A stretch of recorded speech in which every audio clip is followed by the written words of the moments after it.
দেখো আমি 1 কাপ মতো দুধ নিয়ে নিয়েছি। এবারে আমি 1 কাপ মতো মিল্ক পাউডার এখানে অ্যাড করে দেব। আমি এখানে 2 প্যাকেট মতো অ্যাড করে দিলাম।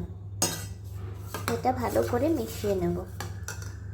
এখন আমি দেখো একটু ঘি এর মধ্যে দিয়ে দেব, দিয়ে এটা ভালো করে মিক্স করে নেব। এবারে আমি এটা গ্যাসে আস্তে আস্তে ফুটিয়ে এটাকে কমিয়ে দেব অনেকক্ষণ ধরে। ঘিটাও গলে যাবে, জিনিসটা আস্তে আস্তে তৈরি হয়ে যাবে। এবার নাড়তে হবে। দেখো আমি নাড়তে নাড়তে এটাকে ঘন করে এনেছি। তো দেখো এখন আমি এর মধ্যে 1 হাতা মতো ময়দা অ্যাড করব আর একটু বেকিং পাউডারও অ্যাড করব। এটাকে একটু ভালোভাবে মিক্স দিয়ে নেব। এখন আমি এর মধ্যে একটু পনির গ্রেট করে দেবো, এভাবে তাতে দেখাতে পারছি না। দেখো আমি পনিরটা গ্রেট করে নিয়েছি। এবার এটা মিক্স করে নেব হাত দিয়ে। এভাবে মেখে নিয়েছি। এবার এটাকে আমি গোল গোল করে নেব, এভাবে গোল গোল করে নেব প্রত্যেকটাকে।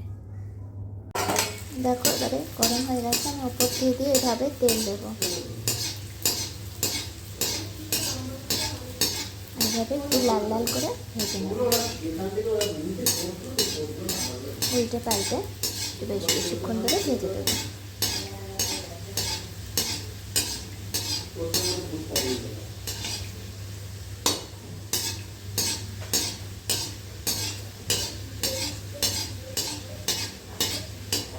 এগুলোকে এবারে তুলে নেব।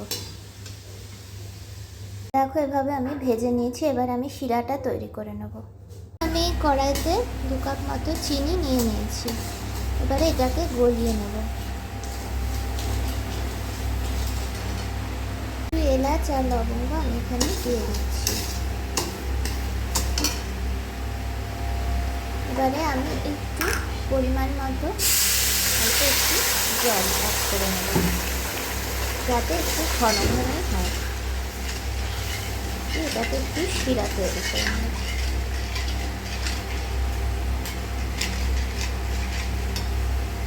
এটা গলে গিয়ে ফুটতে শুরু করেছে। এবারে আমি এই বলগুলোকে ছেড়ে দেবো, এগুলোকে ফুটিয়ে নেব।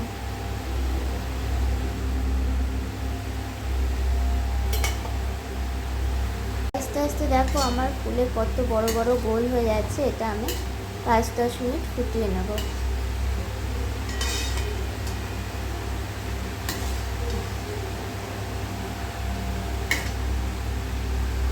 আমার অনেক বড় বড় হয়ে গেছে। এবার আমি ফ্লেমটাকে অফ করে দেবো। দেখো ফাইনালি আমার এই লোভনীয় মিষ্টি একদম তৈরি হয়ে গেছে। দারুণ খেতে এগুলো।